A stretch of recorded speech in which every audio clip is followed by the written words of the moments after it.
Hello friends, welcome back to our channel. Friends, ముందుగా ఈ సీరియల్లో ఏం జరగబోతుందో తెలుసుకుందామా? ఇక వీడియోలోకి వెళ్ళినట్లయితే ధీరజ్ ప్రేమ మీద చాలా కోపంగా ఉంటాడు. ఇక కాలేజీలో డ్రాప్ చేయమని చెప్పినా కూడా ధీరజ్ ప్రేమని పట్టించుకోకుండా ఇక అలాగే వెళ్ళిపోతాడు. అది చూసిన ప్రేమ చాలా బాధపడుతూ అలా రోడ్డుపై నడుచుకుంటూ వెళ్తూ ఉంటుంది. ఇంతలోనే అటుగా వెళ్తున్న చందు ప్రేమని చూసి, ఇదేంటి ప్రేమ ఒంటరిగా నడుచుకుంటూ వెళ్తుందేంటి అని చెప్పి చందు వెంటనే ప్రేమ దగ్గరికి వచ్చి, ఏంటి ప్రేమ నడుచుకుంటూ వెళ్తున్నా, ధీరజ్ నిన్ను డ్రాప్ చేయనని చెప్పాడా అనగానే అప్పుడు ప్రేమ, లేదు బావా, తనకేదో పని ఉందంట, అందుకే నేను వెళ్తున్నాను అనేసరికి ఇక చందు, పద ప్రేమ, నేను కూడా అటే వెళ్తున్నాను, నిన్ను కాలేజీ దగ్గర డ్రాప్ చేసి నేను వెళ్తాను అని చెప్పడంతో అప్పుడు ప్రేమ, సరే బావా వెళ్దాం పద అని చెప్పి ఇద్దరు బైక్పై వస్తూ ఉంటారు.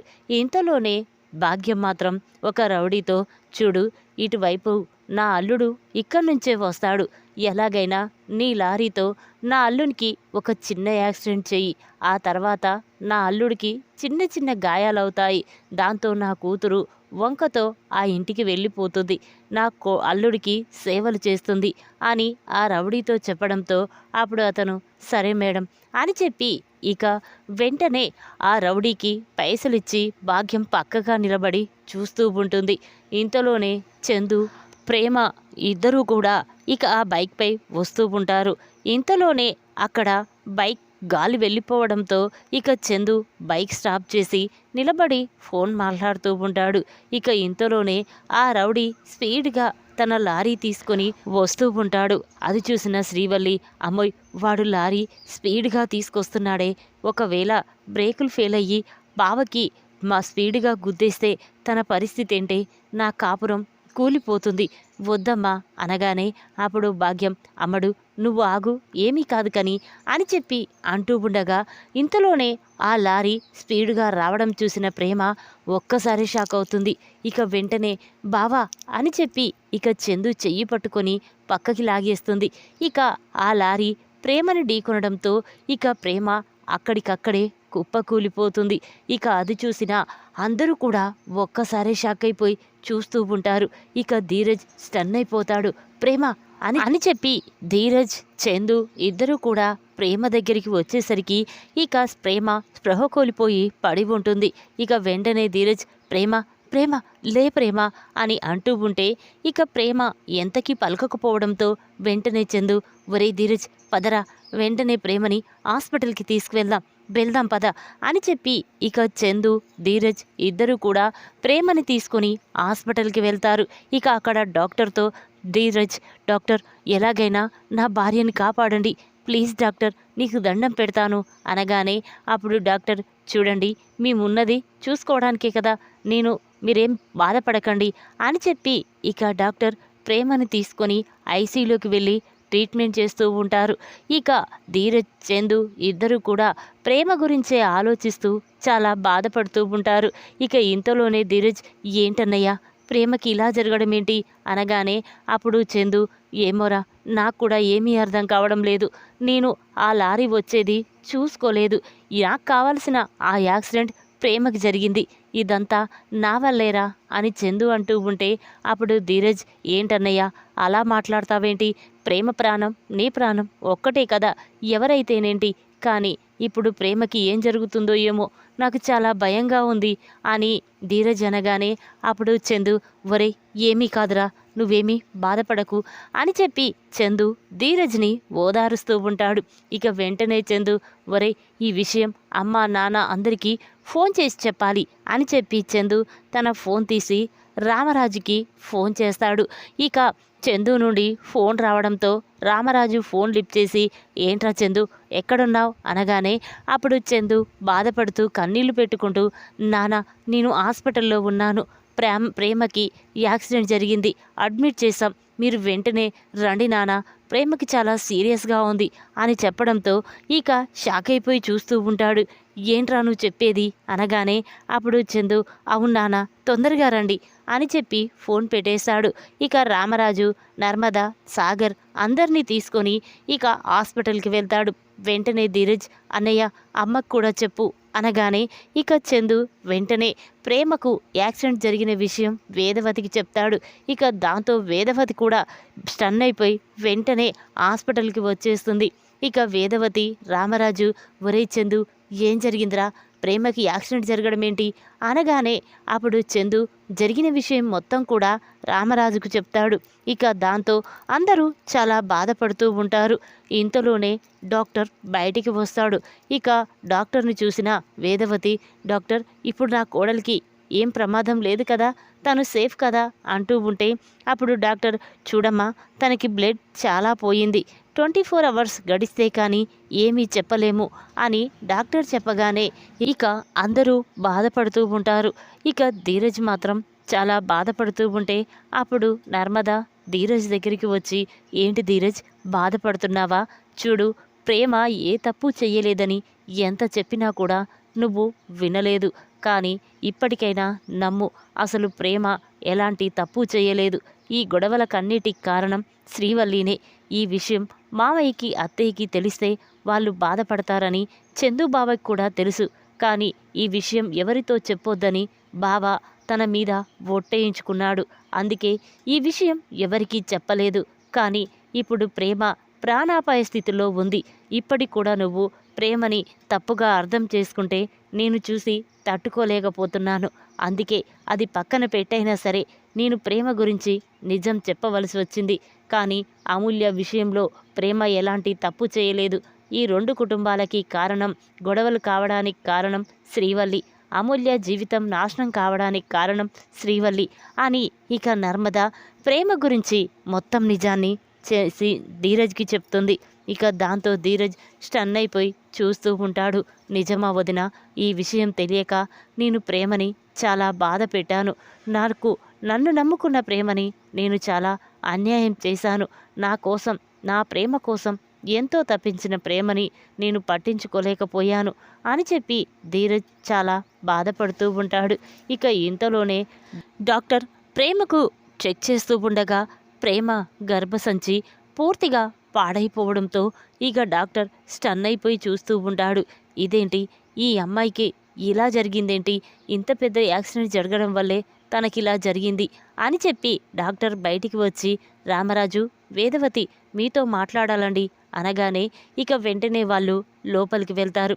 చెప్పండి డాక్టర్, ఏం జరిగింది అనగానే అప్పుడు డాక్టర్, చూడండి ఈ నిజం మీతో ఎలా చెప్పాలో నాకు అర్థం కావడం లేదు, ఇది విని ఎలా మీరు తట్టుకోగలరో కూడా అర్థం కావడం లేదు అని డాక్టర్ అనగానే అప్పుడు రామరాజు, వేదవతి, చెప్పండి డాక్టర్, ఏ విషయమైనా పర్వాలేదు చెప్పండి, కానీ నా కోడలు సేఫ్గా ఉంటే అంతే చాలు అనేసరికి ఇక డాక్టర్, చూడండి ఇప్పుడు తనకి ఎలాంటి ప్రాబ్లము లేదు, కానీ తన కండిషన్ సీరియస్గా ఉండడంతో తన గర్భసంచి యాక్సిడెంట్లో పూర్తిగా పాడైపోవడంతో తన గర్భసంచిని తొలగించేశాను.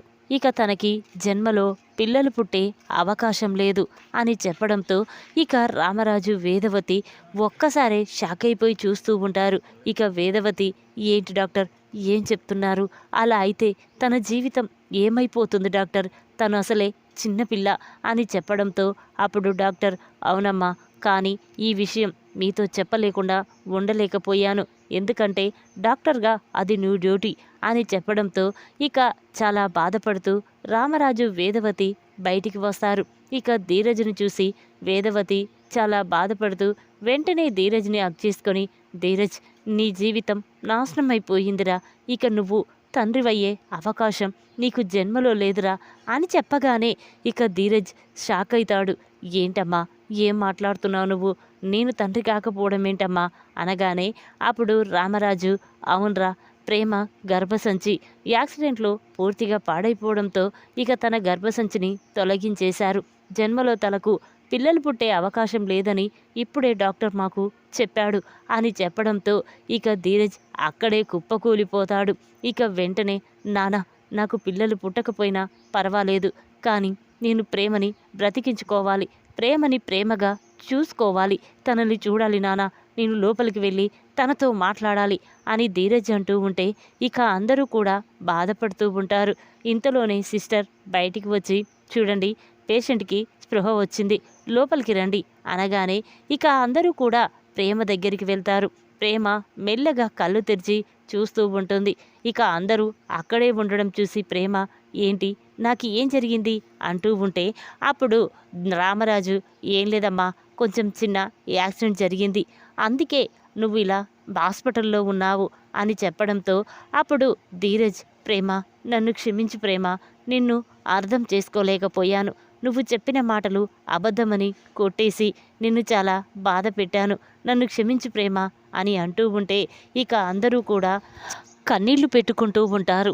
ఇక డాక్టర్, చూడండి ప్రేమని మీరు ఇంటికి తీసుకువెళ్ళొచ్చు అనేసరికి ఇక అందరూ సరే డాక్టర్ అని చెప్పి ప్రేమని ఇంటికి తీసుకువెళ్తూ ఉంటారు. ఇక వేదవతి, అమ్మ ప్రేమ మెల్లగా నడవమ్మా అంటూ ఉంటే అప్పుడు ప్రేమ, ఎలా నడిస్తే ఏంటత్తయ్యా, మా జీవితమే నాశనమైపోయింది, మాకు పిల్లలు పుట్టే అవకాశం లేదని డాక్టర్ మీతో చెప్తూ ఉంటే నేను విన్నానత్తయ్య అనగానే ఇక వేదవతి ఒక్కసారి షాక్ అవుతుంది. అమ్మ ప్రేమ, ఏంటమ్మా ఏం మాట్లాడుతున్నావు, అయినా ఇప్పుడు అవన్నీ ఎందుకు, వెళ్దాం పదా అనగానే అప్పుడు ప్రేమ, అవునత్తయ్య, మీరు కన్నీళ్లు పెట్టుకోవడం, నా కోసం బాధపడడం, మీరు మాట్లాడుకోవడం అన్నీ విన్నాను, కానీ ఇలా దేవుడు నాకు అన్యాయం చేస్తాడని అస్సలు అనుకోలేదత్తయ్య అని ప్రేమ అనగానే ఇక ధీరజ్, ప్రేమ మనకు పిల్లలు పుట్టకపోయినా పర్వాలేదు, నీకు నువ్వు నాకు నేను, మనం ఇద్దరం, ఎవరూ మనకు అవసరం లేదు అని చెప్పి ఇక ధీరజ్ ప్రేమని ఒప్పించి ఇంటికి తీసుకువెళ్తాడు. ఇక ప్రేమ మాత్రం తన జీవితం గురించే ఆలోచిస్తూ ఉంటుంది. నేను ధీరజ్కి ఇలాగే ఉంటే ధీరజ్ జీవితం కూడా నా జీవితంలాగే అయిపోతుంది, అందుకే నేను ధీరజ్కి దూరంగా వెళ్ళిపోతే నన్ను మర్చిపోతాడు, వేరే అమ్మాయితో పెళ్లి చేసుకొని తను పిల్లా పాపలతో సంతోషంగా ఉంటాడు అని చెప్పి ప్రేమ అనుకుంటూ ఉంటుంది. ఇంతలోనే ధీరజ్ ప్రేమ దగ్గరికి వచ్చి, ఏంటి ప్రేమ, అసలే ఆరోగ్యం బాగాలేదు, ఇంకా దేని గురించి ఆలోచిస్తున్నావు నిద్రపోకుండా అనగానే అప్పుడు ప్రేమ, చూడు ధీరజ్, నిన్నొకటి అడుగుతాను, సూటిగా సమాధానం చెప్తావా, నేను అడిగిన దానికి కాదనవు కదా అనగానే అప్పుడు ధీరజ్, చెప్పు ప్రేమ, నువ్వు ఏది అడిగినా చేస్తాను అనేసరికి అప్పుడు ప్రేమ, ధీరజ్ నాకు విడాకులు కావాలి, నీ నుండి విడాకులు తీసుకొని నీకు శాశ్వతంగా దూరంగా వెళ్ళిపోతాను అని చెప్పగానే ధీరజ్ స్టన్ అయిపోయి చూస్తూ ఉంటాడు. ప్రేమ, నీకేమైనా పిచ్చి పట్టిందా, విడాకులు ఇవ్వడమేంటి అనగానే అప్పుడు ప్రేమ, అవును ధీరజ్, నా వల్ల నీ జీవితం నాశనం కాకూడదు, అందుకే నేను నీ నుండి దూరంగా వెళ్ళిపోతే నువ్వు వేరే అమ్మాయిని పెళ్లి చేసుకొని సంతోషంగా ఉంటావు అని ప్రేమ ధీరజ్తో అంటూ ఉంటే ఇక ధీరజ్, ఏంటి ప్రేమ, నిన్ను వదిలిపెట్టి నేను సంతోషంగా ఉండడమా, ఏం మాట్లాడుతున్నా, చూడు నువ్వు దూరమైన మరుక్షణమే నేను ప్రాణాలు వదిలేస్తాను అని ధీరజ్ అనడంతో ఇక ఆ మాటలు విన్న ప్రేమ చాలా బాధపడుతూ ఉంటుంది. అది కాదు ధీరజ్ అంటూ ఉంటే ఇక ధీరజ్ మాత్రం, చూడు ప్రేమ, ఇక నువ్వు నాతో ఏమీ మాట్లాడొద్దు, నువ్వు రెస్ట్ తీసుకో, ఏం చేయాలో ఎలా చేయాలో నాకు తెలుసు అని ఇక ధీరజ్ ప్రేమతో చెప్తూ ఉంటాడు. ఇక ఇంతలోనే అందరూ కూడా హాల్లోకి వస్తారు. ఇక శ్రీవల్లి కూడా రామరాజు ఇంటికి వస్తుంది. ఇక ధీరజ్, నానా అసలు ఆ యాక్సిడెంట్ ఎవరు చేశారు, ఎందుకు చేశారు, అసలు ఆ టైంలో ఆ లారీ అక్కడికి ఎత్తుకొచ్చిందో తెలుసుకుంటాను అని ధీరజ్ అనగానే ఇక శ్రీవల్లి షాక్ అయిపోయి చూస్తూ ఉంటుంది. ఇదేంటి, ఒకవేళ ఆ యాక్సిడెంట్ మా అమ్మ చేయించిందని ఇప్పుడు ధీరజ్కి తెలుసుకుంటే ఇక చందు బావ జన్మలో కూడా నా మొహం చూడడు, ఎలాగైనా ఈ విషయం బావకి తెలియకుండా చూసుకోవాలి, ఉన్న సమస్యలు చాలకుండా ఇంకో కొత్త సమస్య తెచ్చిపెట్టింది నాకు, ఇప్పుడు ఈ విషయం తెలిస్తే ఎలా అని శ్రీవల్లి కంగారు పడుతూ తన రూమ్లోకి వెళ్ళి వెంటనే తన ఫోన్ తీసి భాగ్యంకి ఫోన్ చేస్తుంది. శ్రీవల్లి నుండి ఫోన్ రావడంతో భాగ్యం ఫోన్ లిఫ్ట్ చేసి, చెప్పమ్మడు అనగానే అప్పుడు శ్రీవల్లి, అమ్మోయ్ ఇంకొక సమస్య వచ్చి పడిందే, ఇప్పుడు ప్రేమకు చందుబావకి ఎవరు యాక్సిడెంట్ చేయించారు, అసలు ఎందుకు జరిగింది అని సీసీ ఫుటేజ్లో తెలుసుకుంటానని చెప్తున్నారమ్మా, నాకేమీ అర్థం కావడం లేదు, ఈ విషయం ఈ యాక్సిడెంట్ మనమే చేయించామని ఇప్పుడు వాళ్ళకి తెలిసిందంటే ఇక మన ప్రాణాలు తీయడానికైనా వెనకాడరు అని శ్రీవల్లి చెప్పగానే అప్పుడు భాగ్యం ఒక్కసారి స్టన్ అయిపోయి చూస్తూ ఉంటుంది. ఇక వెంటనే ఫోన్ కట్ చేసి అక్కడే కుప్పకూలిపోతుంది. అది చూసిన ఆనందరావు, ఏంటే భాగ్యం, ఏం జరిగిందే? ఓ నీ ప్లాన్తో నా కూతురు ఇప్పుడు అత్తారింటికి వెళ్ళిపోయింది, ఎందుకిలా బాధపడుతున్నావు చెప్పవే అంటూ ఉంటే అప్పుడు భాగ్యం, ఏమండి, ఇన్ని రోజులు మన గురించి రామరాజన్నయ్యకి నిజం తెలియలేదు, కానీ ఇప్పుడు తెలిసే క్షణం దగ్గర పడింది. ఇప్పుడు ఆ యాక్సిడెంట్ ఎవరు చేయించారో ఆ ధీరజ్ కనుక్కొని చెప్తానని వాళ్ళ నాటకి మాట ఇచ్చాడట. ఇప్పుడు ఆ యాక్సిడెంట్ చేయించింది మనమే అని తెలిస్తే రామరాజన్నయ్య మనల్ని చంపేస్తాడు అని భాగ్యం అనగానే ఇక ఆనందరావు ఒక్కసారి షాక్ అయిపోయి చూస్తూ ఉంటాడు. ఇక ప్రేమకి పుల్లలు పుట్టరని తెలుసుకున్న రేవతి, భద్రావతి చాలా బాధపడుతూ ఉంటారు. ఇక భద్రావతి, ఒరే సేనాపతి, ఏంట్రా ప్రేమకి ఇలా జరిగిందేంటి? దీనికంతటి కారణం ఆ ధీరజ్ నా మేనకోడల్ని పెళ్లి చేసుకోవడం వల్లే తన జీవితం ఇలా జరిగిందిరా. అసలు వాడంటూ తన జీవితంలోకి రాకపోయుంటే నా మేనకోడలి జీవితం చాలా సంతోషంగా ఉండేది. ఇదంతా వాడి వల్లేరా అని భద్రావతి అంటూ ఉంటే ఇక రేవతికి చాలా కోపం వస్తుంది. నోరు ముయ్యండి, ఇదంతా మీ వల్లే ఈ రెండు కుటుంబాల మధ్య గొడవలు పెరిగాయి. ఎప్పుడూ నా కూతురు సంతోషంగా ఉన్నదే లేదు. ఇప్పుడు తనకి పిల్లలు పుట్టరని తెలుసుకొని గుండె పగిలి చస్తుంది.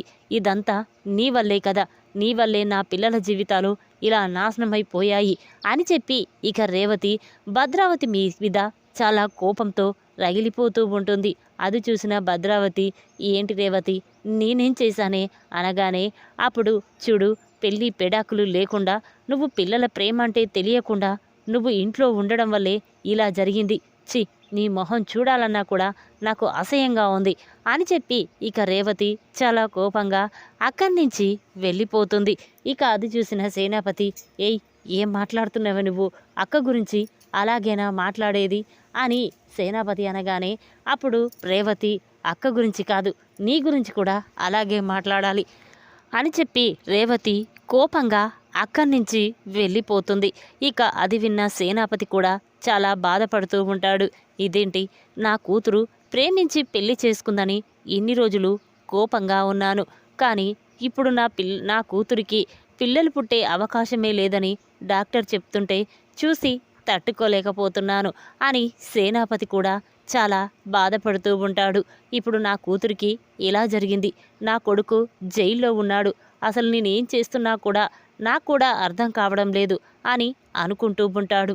ఈ విధంగా ప్రేమకి యాక్సిడెంట్ జరిపించిన భాగ్యం, శ్రీవల్లి, ప్రేమ గురించి గుండె పగిలే నిజాన్ని బయటపెట్టిన డాక్టర్, షాక్లో వేదవతి, ధీరజ్. ఈ వీడియో కనుక మీకు నచ్చినట్టయితే లైక్ చేయండి. మరిన్ని వీడియోల కోసం మా ఛానల్ని తప్పకుండా సబ్స్క్రైబ్ చేసుకోండి. Thanks for watching.